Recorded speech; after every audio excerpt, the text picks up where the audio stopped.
Welcome to Our Weird World. I'm your host, John Henson. No cold open this week because we have a big episode. We are talking about the Alamo Christian Foundation. And I do want to address something right off the bat. I'm sure if you haven't heard this story, when you read the title, you saw Alamo Christian Foundation. And yeah, you were probably right to think that. But no, it's pronounced Alamo. And now it's going to screw with your head for the rest of your life. At least it does for me, because I see that word and I want to say Alamo.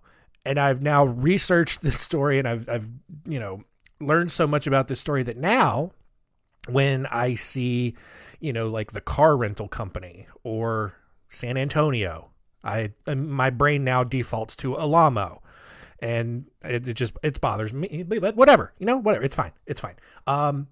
Just a big old cult story this week, which, you might not have gathered from the term, from the name Alamo Christian Foundation. Maybe it was just a nice philanthropic group and we're totally changing the direction of the show. No, we're not. It's a cult and they did a lot of bad stuff. So let's get into story time.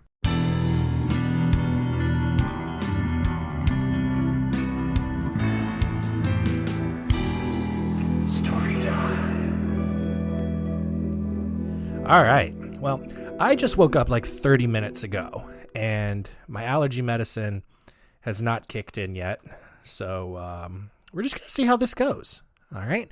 But our story starts with Edith Opal Horn, who was born in Dyer, Arkansas on April 25th, 1925. And when she was 13 years old, 13, all right, she got married to a guy named Tom Brown and quickly had a son because Arkansas, you guys. They did, however, thankfully give that child up for adoption. And shortly after that happened, Edith moved to San Francisco, divorced Tom, and then relocated again to Hollywood to become a big old movie star. She had a lot of misguided dreams pretty early on. Of course, she never got famous. So instead, she started conning people just as a way to make money and get by. She started out as a tea girl, which basically meant that she would just hang out by herself at various bars and flirt with all of the men there. And when the men bought her a drink, the bartender would instead fill her glass with tea, but still charge the guy for whiskey, brandy, whatever dark liquor. And at the end of the night, she and the bartender would then split the tab that had been paid, which brilliant, right? Because it passes, because I've done this before, kind of I will go to conferences for work, and what we'll do is we will give away a really, really expensive bottle of scotch, and the TSA, they get a little curious in the pre-check line, or as the luggage is moving through the scanners down below or whatever they do.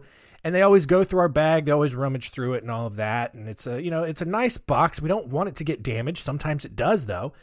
And so what we've done a couple of times is we've taken an empty bottle of that scotch and we'll take it with us to the conference. And then we'll just buy some bottles of tea and fill the bottle of scotch up with tea. And no one knows the difference. Literally very difficult to tell unless you shake it. And then, with the tea, there's going to be a little bit of foam up at the top, but, whereas the scotch or whatever, there wouldn't be any of that at all. But it is an easy gag to pull on desperate, horny dudes. You flirt with them. Oh, hey, man, let me buy you a drink. Well, you know how they talked in the 1920s or whatever.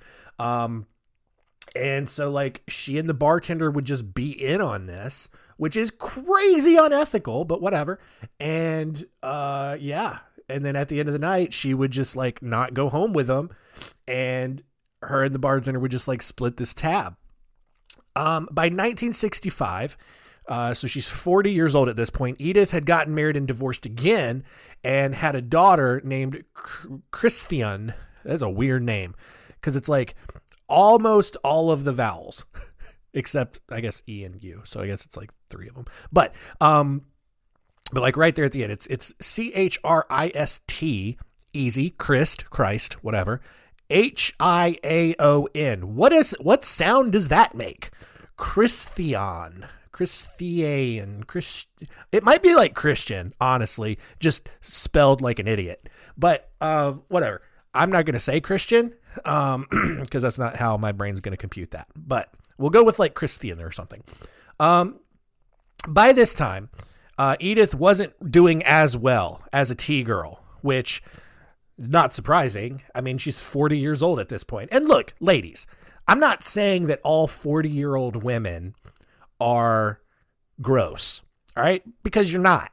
However, I think we would all agree in a vacuum, you stick a 40-year-old woman next to a 20-year-old woman, 21, I guess, your competition is a lot more difficult, all right? And that's what's happening here.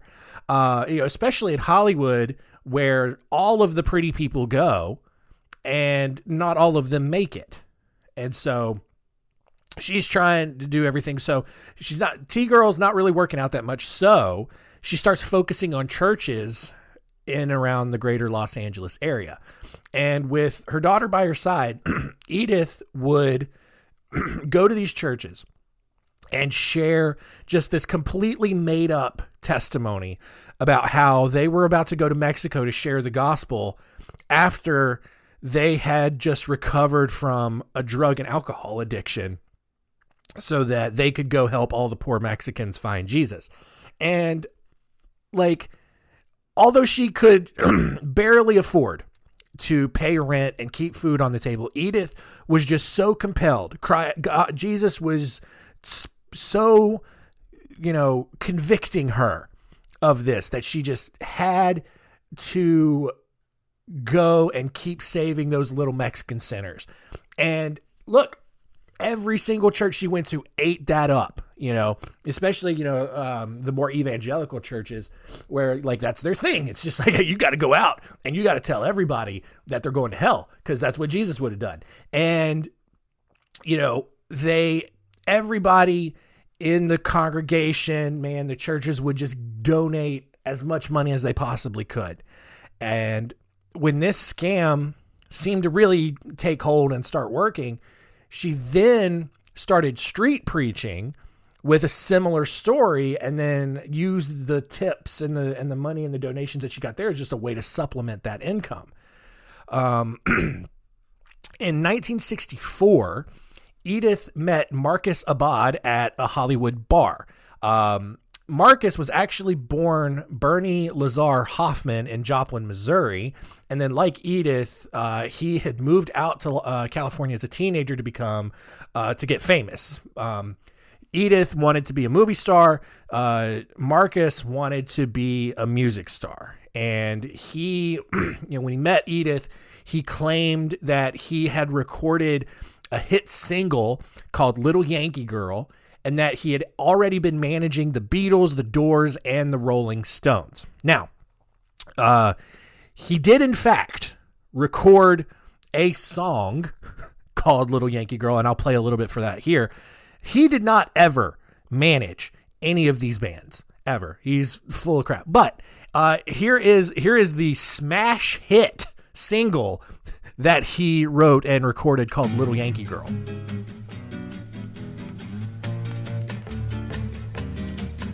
Little Yankee girl, over there, little Yankee girl, would you care if I should kiss you or hold you tonight? Little Yankee girl, you're soft as a dove. Yankee girls were made to love. So little Yankee girl, won't you love me tonight? I'm just a British boy falling in love with you. I don't know why. I haven't known you for very long. If you should say we're only friends, I'll die. Little Yankee girl, I love you so. Little Yankee girl, don't ask how I know. It's just a Yankee girl, I'm in love with you. I'm just a British boy falling in love with you. I don't know why. I haven't known you for very long. If you should say we're only friends, I'll die. Oh, little Yankee girl, I love you so, little Yankee girl, don't ask how I know. It's just a Yankee girl, I'm in love with you. That was real creepy, right? Like, also, he's not British. He's from Missouri, so I don't know why he said that in the song, but yeah, just real creepy. And not really going to be surprising to see how his life turns out based on those lyrics. But the Marcus, they met at this bar, and Marcus immediately began trying to con Edith into believing that he was this big shot music producer, while Edith at the same time began conning Marcus into thinking that her daughter was on the verge of becoming a big movie star. So like Edith had already moved on from trying to make people think that she was going to become famous because she's like 40. It's not going to work out. But she's got her daughter, and her daughter apparently looks like she could be famous. And so now she's running that scam when she's not running the church scam. When that didn't seem to work, like Marcus didn't seem to buy it, Edith then told Marcus that Jesus was coming back soon. And at that point, something clicked. All right. Edith then converted Marcus to Christianity, and the two began preaching together, running the same church testimony and street preaching scams that Edith had just gotten down to perfection. Although Marcus was soon arrested and actually sent to prison for 2 years on a weapons charge, he and Edith reunited once he got out and got married on August 19th, 1966. Then, for some reason, they both changed their names to Susan and Tony Alamo and fully immersed themselves in this Jesus People movement that was part of kind of the overall counterculture movement that was happening in California at the time. So, you've got this just full social uprising going on. On one side, you just have all these people who are like, yeah, free love, and just, our parents are stupid and blah, blah, blah. But then to counteract that, you have a lot of these religious groups popping up, but doing so in a way where it's like, hey, man, we get it. Your parents are squares, and we know that like you're really angry and that you're looking for your things, but it's not in drugs, man. You just got to find Jesus, man. And within that, you had groups like this. And so in 1969, the Alamo Christian Foundation was born, and within a year, over 300 people were living with Tony and Susan Alamo in this kind of, basically it was a compound already had a compound. Like, that's how charismatic and believable these two were with their preaching and their, believability. And even funnier, they were less than half of a mile from the Source family cult, which was another group that was operating at the same exact time from the Source family restaurant. Now, we will probably do an episode on them miles down the road. Like, they're not even on my radar right now, but we'll probably cover them at some point. But the Source family cult was more of like a new age group, and they were really much less concerned about like scams or raping their followers or any other sort of horrifying things that like most other cults are known for. They were just really focused on like doing drugs and like just all having sex with each other. So like not a super crazy cult like, David Koresh or Jim Jones or, what, like we'll see here with the Alamos. So like, that's kind of why it's not like super high on my list to get to, because it's like, oh, they were just a group of people, just a bunch of weirdos who got together and did drugs and banged each other. So like, but we'll get to them eventually. After several police visits for code violations, because there were just way too many people living in a small house, the Alamos moved to a larger compound in the Mint Canyon neighborhood of Santa Clarita. So obviously Santa Clarita is another suburb of Los Angeles, but here's how it worked. Like, the Alamos held church services every evening, every single night, where they continued to recruit new members and required them to sell all of their material possessions before joining and then give them the money from the proceeds. Although the members were forced to live in horrible conditions, all right? And I mean, we're talking no heat or air conditioning, which Los Angeles gets pretty toasty. They were sleeping on hard floors. They did not have beds, and they were only given very limited and very basic meals. But despite that, they were also constantly reminded that it didn't matter what their living conditions were, because Jesus was coming back literally any second now. And what's it matter, guys?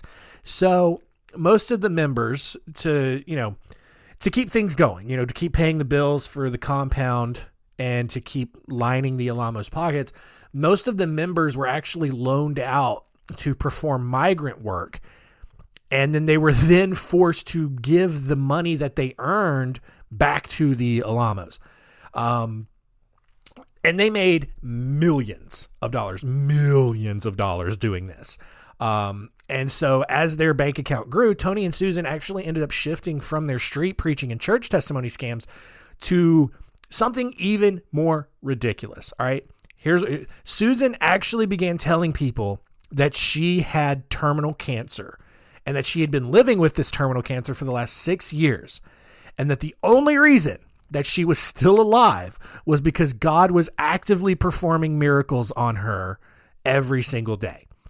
And she also said that she had gotten cancer as punishment for the sins of her congregation. So that's that hardcore evangelical stuff. I grew up in a very evangelical environment, and that's a big part of the preaching style. Every sermon is just, you suck. You are a worthless human pile of trash. Everything you do is an affront in the eyes of the Lord.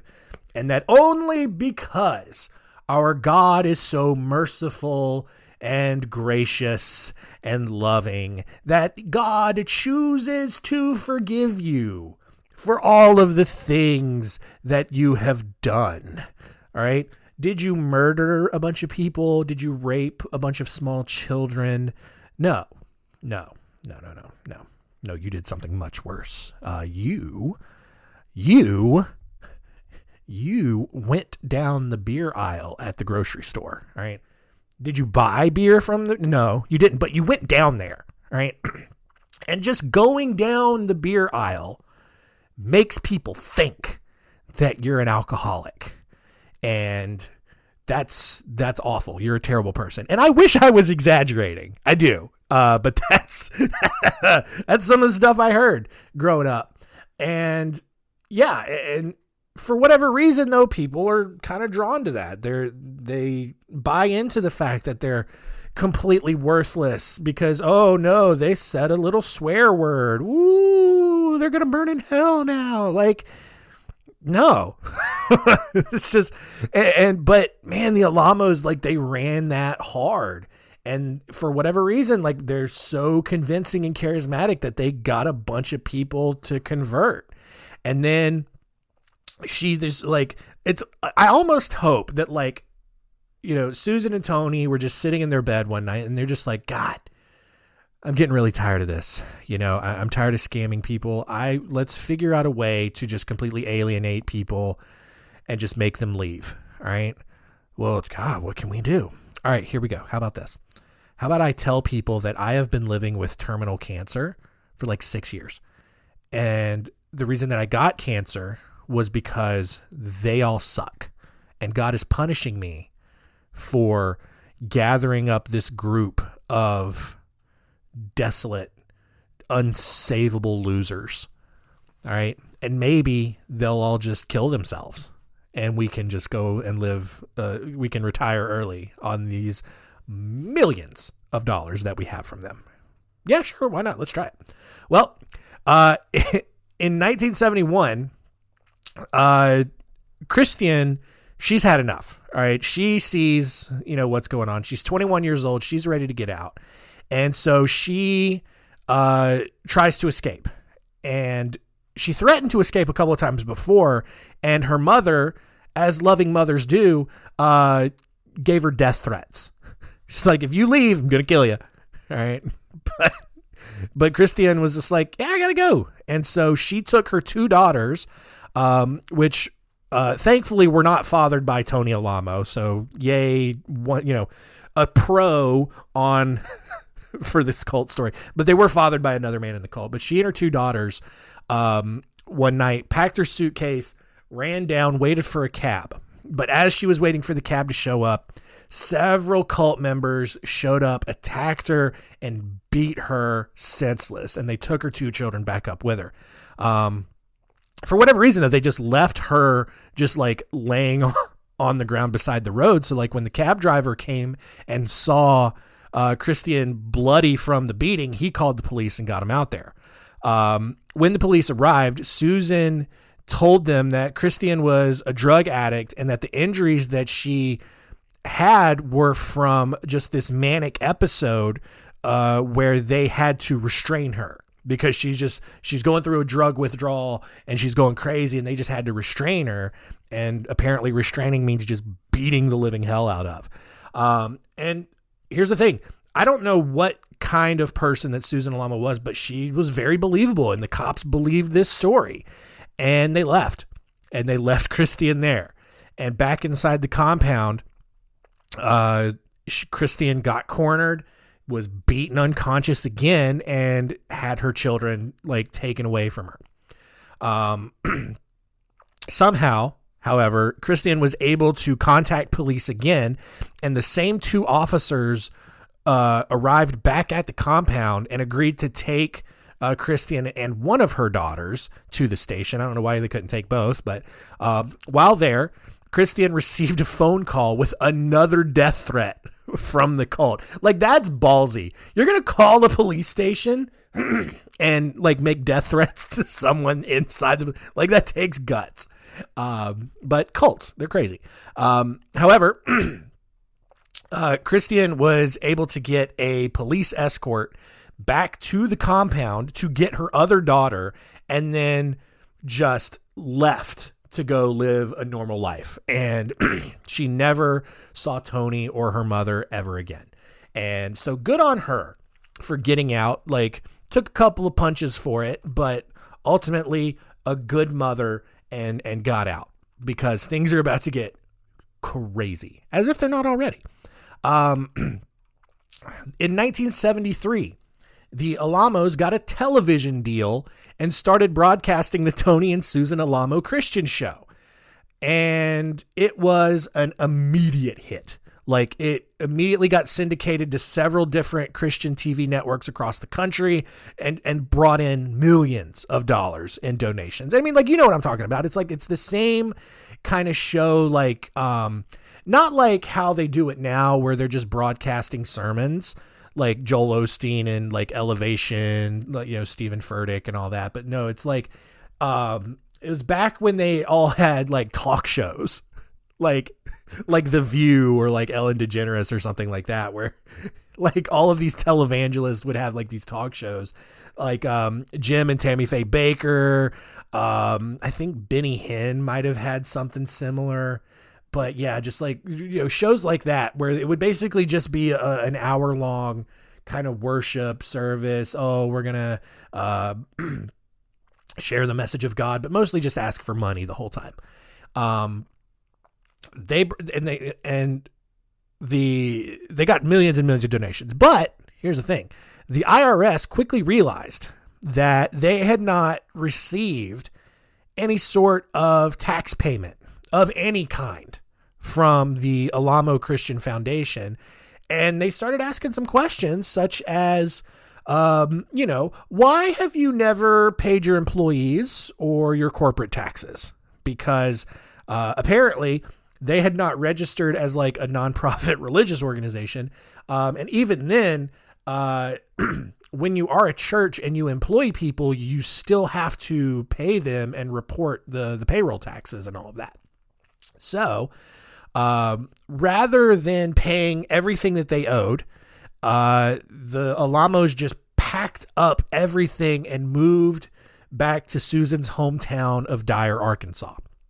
The cult quickly built a humongous new compound featuring a church, dormitories, an Olympic-sized swimming pool. They even had their own school. They had their own medical center and a bunch of other stuff, all guarded 24 hours a day by armed security guards who had a standing order to shoot anyone who tried to escape.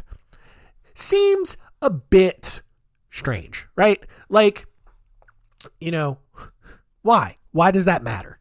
Oh, because you don't want people getting out and telling about all of the awful things you're doing? Why would would Jesus be okay with this? It doesn't matter. You're going to get shot if you leave. Okay, cool. By now, and here's what's crazy. By now, the cult had as many as 800 members living at this compound in mostly squalid dormitories, while the Alamos lived in a 13,000 square foot mansion with a six car garage and a heart-shaped pool. They're in this huge mansion, and everyone else, all 800 people, are just living in this bare bones shack/dormitory. In Dyer and the nearby town of Alma, the Alamos actually began buying up business and essentially began running these towns. Like, they would buy up these businesses, make their members work at these businesses, and then all of a sudden now in these two towns, most of these businesses are just being operated by members of this cult. And they changed the name. There was Alamo Western Wear, Alamo Discount Grocery, the Alamo Restaurant. They renamed several churches in the area and a bunch more.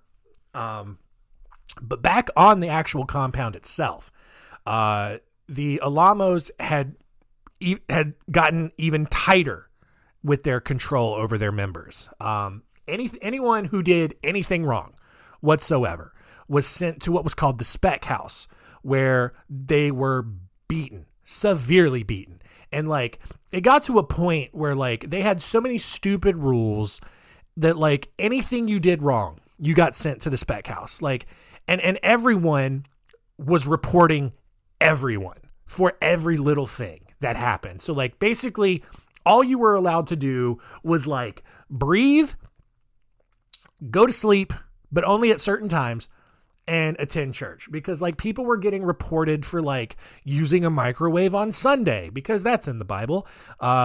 People got reported for spilling things or laughing in the prayer room or anything. It was so stupid.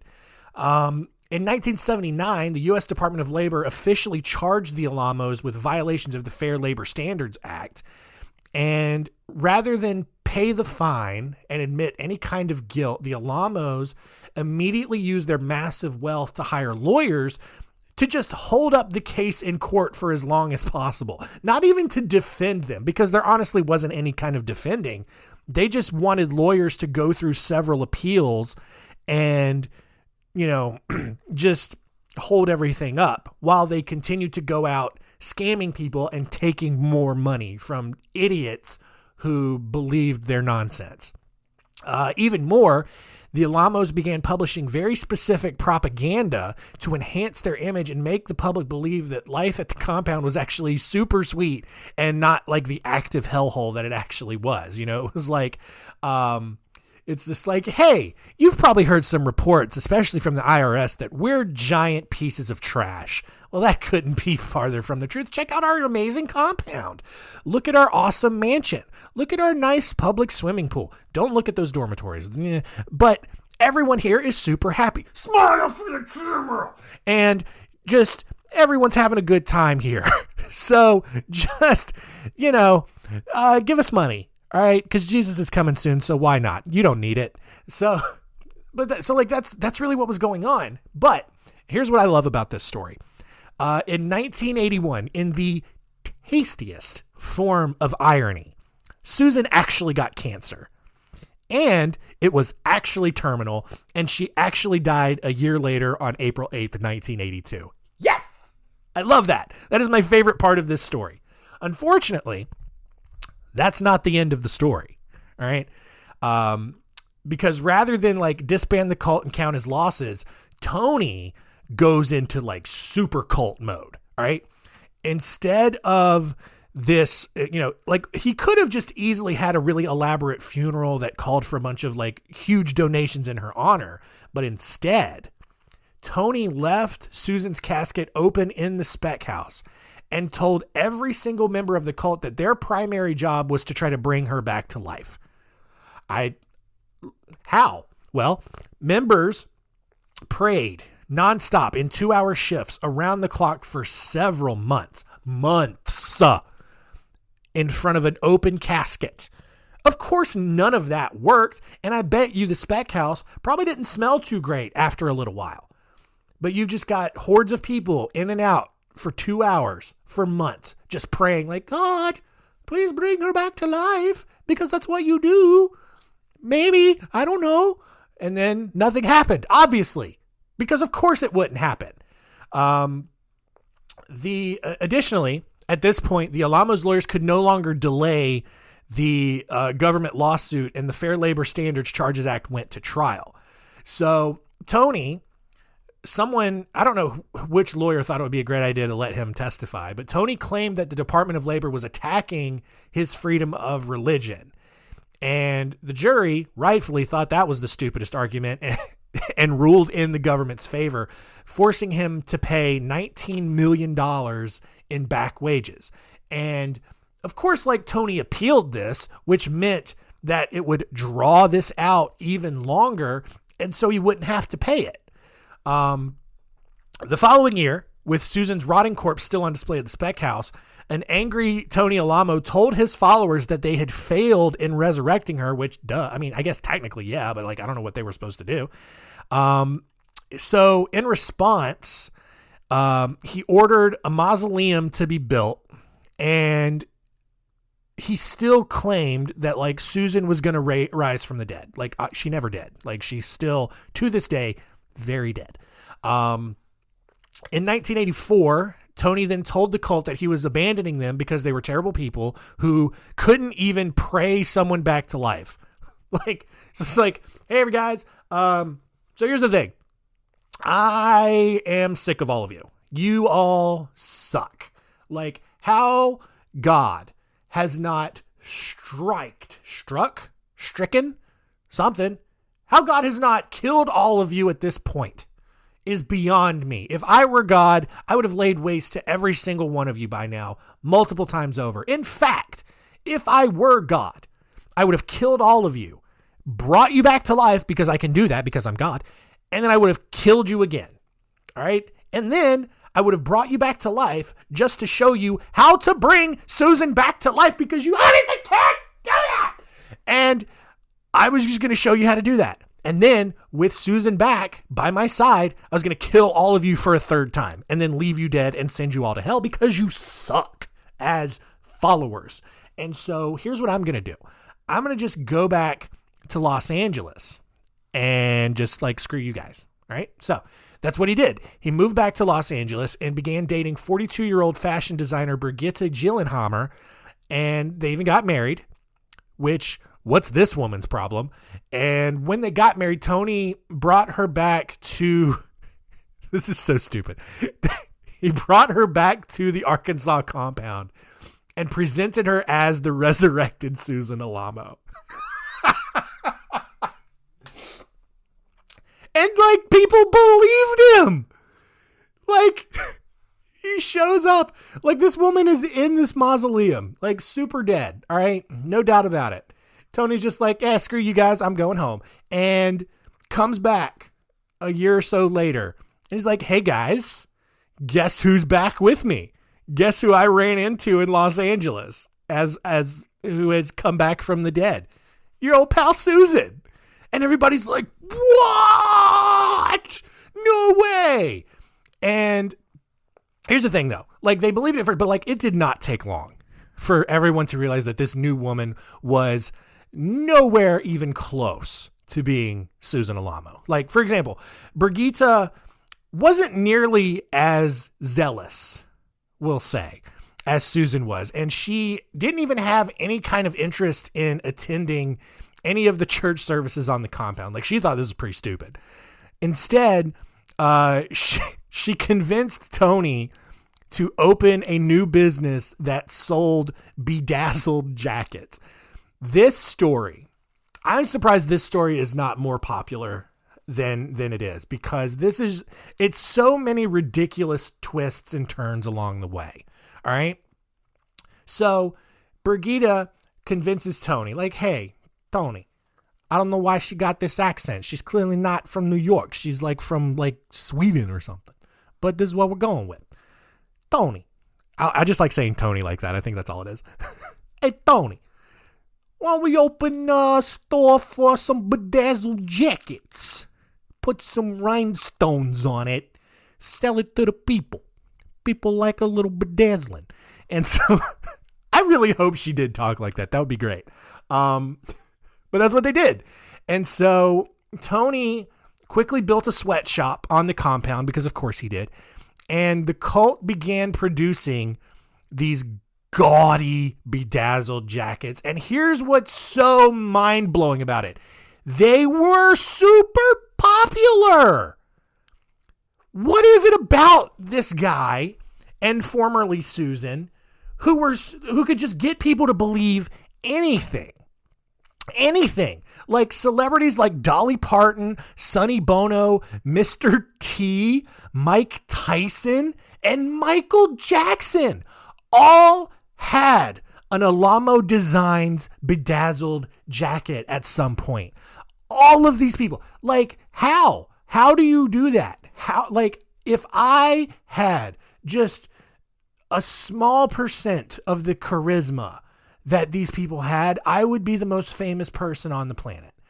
Because how are you this manipulative and this believable to do all of these different things and be super successful at all of them? It's insane. But in the 1985, the U.S. government upheld Tony Alamo's appeal, forcing the Alamo Christian Foundation to now owe nearly $30 million in wages and taxes. And Tony, like, he reacted with the sort of unstable insanity that you would expect from a cult leader. First, he started trying to strangle Brigida to death on several occasions, which ultimately led to their divorce later that year. So then what did he do? Now we're going classic cult leader move. He starts taking multiple wives in the cult, some being as young as 15 years old, right? In 1988, Tony was charged with child abuse for ordering the beating of a 10-year-old boy named Justin. Now, what did Justin do wrong? Well, for starters, nothing. He didn't do anything wrong. His adoptive parents, however, had successfully escaped the compound the year before, and so Justin was held liable for that and was given 150 smacks with a massive wooden paddle for their punishment, which whatever. But again, just like the last time Tony was charged, he went on the run again. All right. He leaves the compound again and he starts ruling the cult using phone and like snail mail. Sure. He would basically tape 2-hour sermons each week, reminding their followers that they were all terrible and destined for hell. Like, how do you do that? You know, it's like, hello, my children. I know right now that I am facing some very severe charges from the United States government. All right. I know that I supposedly owe $30 million in back wages. But guess what? All right. We work for God, not for the government. The government does not control our beliefs. Separation of a church and a state. All right. Why do they talk like that? Anyway. But yeah, it's just like, hey, yeah, here's all this thing. Oh, remember, you suck, not me. And people still believed it. He continued to order even more beatings for like even the smallest of infractions. Like you just look at someone weird and it's just like, okay, you're getting beaten for that. He also told everyone that the United States government was actually being run by Satan and was set on destroying them, which sure, depending on what side of the aisle you're on right now, you believe that. in 1990, Tony was finally found guilty of child abuse, and he was ordered to pay nearly $2 million in damages. Figuring that he was actually 100% not going to pay that, federal agents actually raided the compound to recoup the money and sent all of the cult and when they did this, here's what's crazy. Like, Tony knew this was coming. And so when the feds raided the compound, all of the cult members like fled for their lives, not because they finally had an opportunity to escape, but because Tony had made them fully believe that agents of Satan were coming to kill them all. And like, honestly, would that have been the worst thing for them at this point? Like, they have lived such awful lives. They have given up everything. They're living in this destitute, crappy compound while this cult leader beats them for every little thing they do. If that was me, I would love to just have a minion of Satan come and kill me right there. Please, God, let it happen. But no, they're just all so brainwashed. It's so crazy. Several members literally just kept running out of the compound and dispersed themselves all over the country, which fortunately started the beginning of the end for the Alamo Christian Foundation. With no members, or with not enough members around to run the cult's numerous businesses around town, the cult lost all of its sources of income. Federal agents basically just took over the compound and auctioned it off, liquidated all of the bedazzled jackets and everything associated with it. The following year, the FBI and the U.S. Marshal Service launched a national manhunt for Tony, especially after he publicly threatened the life of a judge, which you can't do that. They found a list of cult members on the compound and tracked every single one of them down to just make sure that one of them wasn't Tony. They did eventually track Tony to Tampa. Of course, he was in Florida, where they found an AM radio station broadcasting another one of his crazy sermons. That's crazy too. It's just like, I get radio dying for the most part, but like, how bad are you to just be like, hey, you're a federally convicted person. We're going to put you on the radio. You got some good things to say. Why not? Even if it is AM radio, like, does anyone listen to AM radio outside of like maybe sports for like briefly because it's such terrible quality? I don't know. Anyway, on July 5th, 1991, marshals finally pinpointed the address where Tony was hiding and broke into the house to find Tony just sitting at the kitchen table eating breakfast, surrounded by stacks of cash, which is weird, but whatever. Tony was quickly extradited back to Arkansas, where he was shockingly, here's the thing, he was found not guilty of threatening the judge. I don't know how. Like, there was record of him doing it, and then they're just like, not guilty. We got bigger things for you, bud. Although he was still facing charges in California, Tony was released on $200,000 bond. And here's what's crazy, though. You would think at this point that he would just flee again. Maybe he would flee to like Costa Rica or somewhere that he would never be found again. But no. Here's what he does. He reforms the cult in Fort Smith, Arkansas, and immediately goes back to work brainwashing all of his followers. Like, one of the first things he did, and this is how you know he's gone so crazy. One of the first things he did is he organized a feet washing ceremony where he lined his members up and washed all of their feet. And every single time he was just muttering, I'll wash the piggies. Gonna wash these piggies. Gonna wash some more little piggies. Like, he's insane. He is an insane person. On June 8th, 1994, Tony was finally convicted of tax evasion and was sentenced to 6 years in a federal prison. And despite being locked away, he continued to run the cult from prison and somehow had his followers generate income for the cult. He ordered all of his followers to start having children to grow the group's members back up and then move back to Arkansas where they would have another compound. He also noted, here's a big red flag, as if there weren't enough already. He also noted that if any of the children were old enough to have a period, they were old enough to get married, to then have more kids. So like you're starting what, like 12, 13-year-old girls, farming them out to start having more kids. Creepy, weird, not okay, right? Here's the thing. He ended up getting released from prison. And as soon as he gets out, he goes straight back to Arkansas, where his followers had amassed this huge collection of child brides for him to select and marry, some of which were as young as 8 years old. And guess what? Of course he picked the 8-year-old, and of course he married her, and of course he, consummated that marriage. What? Why? What is...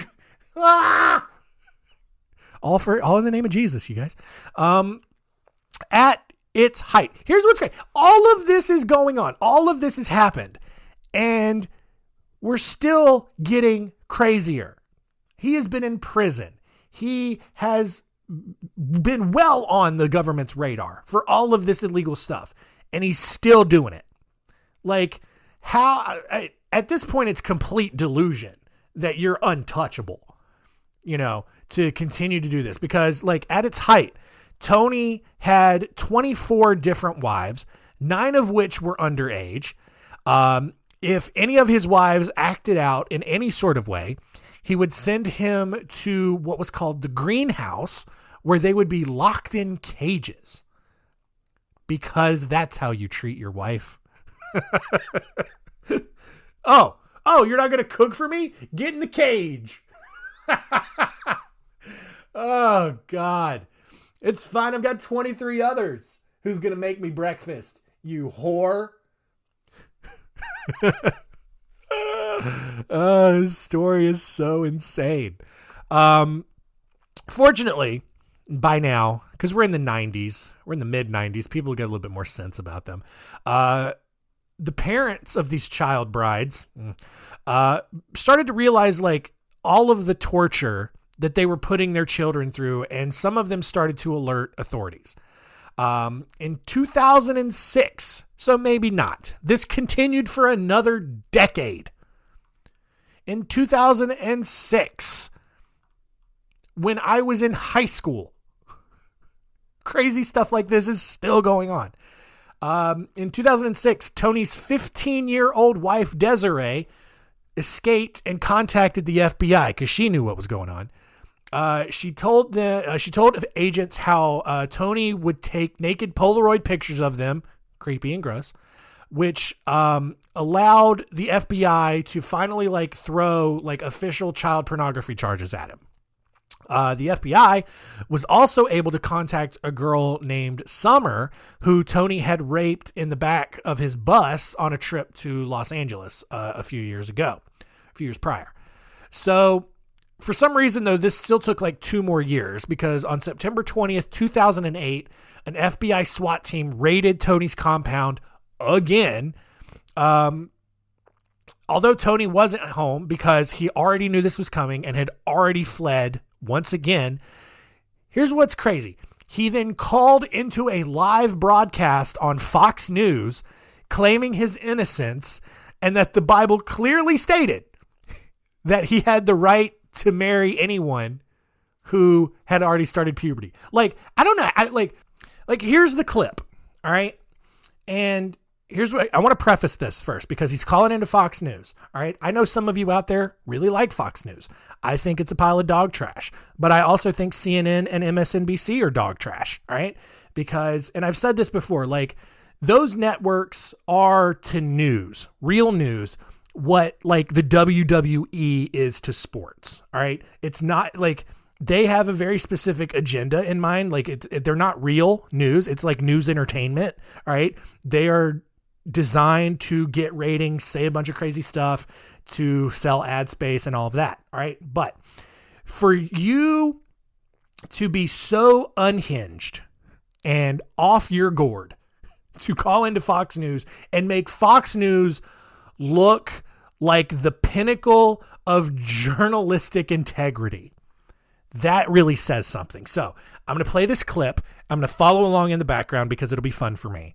And yeah, here we go. Okay, Tony, why don't you tell us, why do you think the feds are trying to harass you, and why would they accuse you of child pornography and take 6 children from your compound?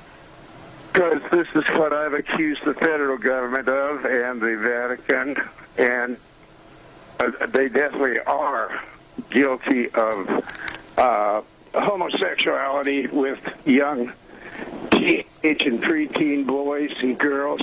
Yeah, probably not wrong. And they're also involved in turning our little children on in public schools. I don't know about and that. letting them have sex and providing condoms and birth control pills for them.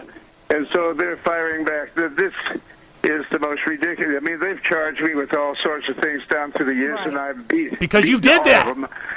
They said I was a kidnapping federal judge, and I beat that case. Tony, I don't want to interrupt you, but I just want to ask you, isn't it true that you were accused in the past of polygamy, and that, for those at home who aren't sure what that means, it means including marrying young girls that are younger than the age of consent, marrying them to older men that eventually would want to have sex?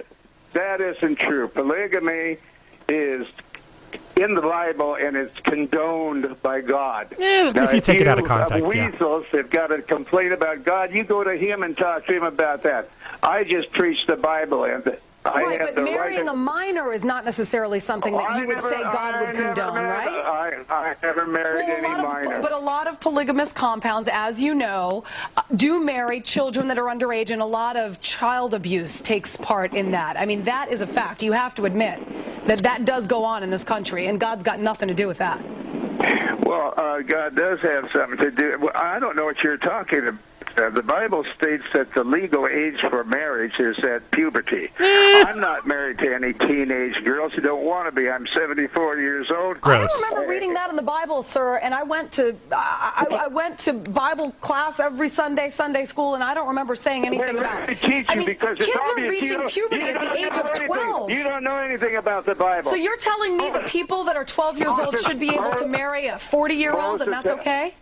What do you say?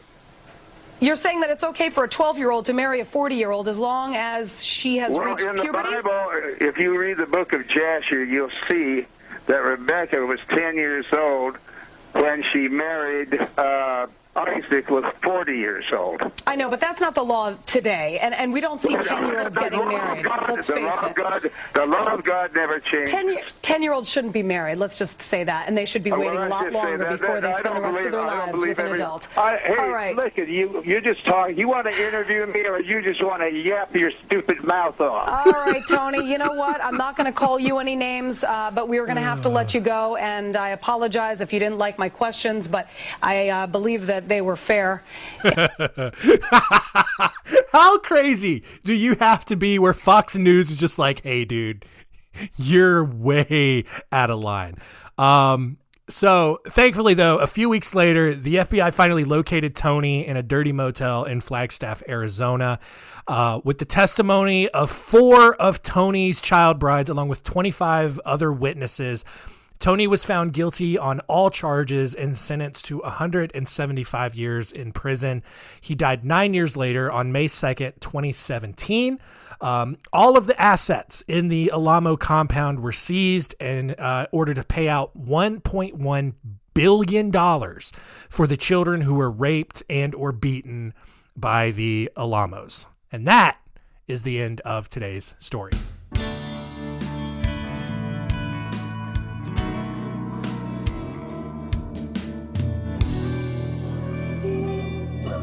There you go. The story of the Alamo Christian Foundation.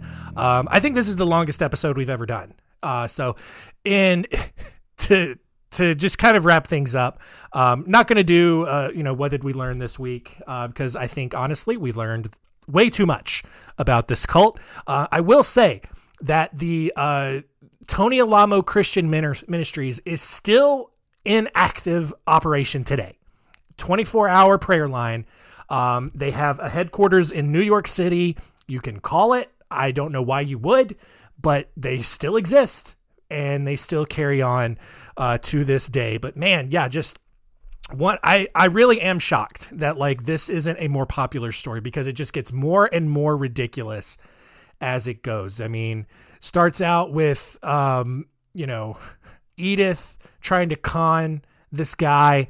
They then try to con each other, and then they're like, oh man, this is perfect, and we're going to con the entire world. And they did a great job of doing it. I love the fact that Susan Alamo got cancer and died after faking it for so long. Love that about this story. But like, man, like I think all of the stuff that Tony did after Susan's death was way crazier than the stuff that led like before that, which is insane, because just that part of the story alone, just the part of the story up until Susan's death alone is enough for an insane story. But then Tony just goes in super mode into it after that. And so, a lot to take away from this story. Cults are silly, you guys. And so that is, that's going to do it for this week. Let's talk about next week. Next week's episode, going to be just as silly, perhaps. Going to give you 4 stories about some cannibals from history. We're going to look at the stories of Sawney Bean, Alexander Pierce, Carl Denke, and Joachim Kroll. So we're going to go from cult to cannibal. Fun stretch of episodes right now. This has been a great summer of stories. So thank you all for continuing to listen. Hope you enjoyed this extra long episode. I thought about making it into 2 parts, but who cares? It's only an hour. So that's going to do it. Thank you all for listening. Hope you enjoyed it. Tell all your friends about this one. This is a fun ride. All right. But most importantly, keep it weird.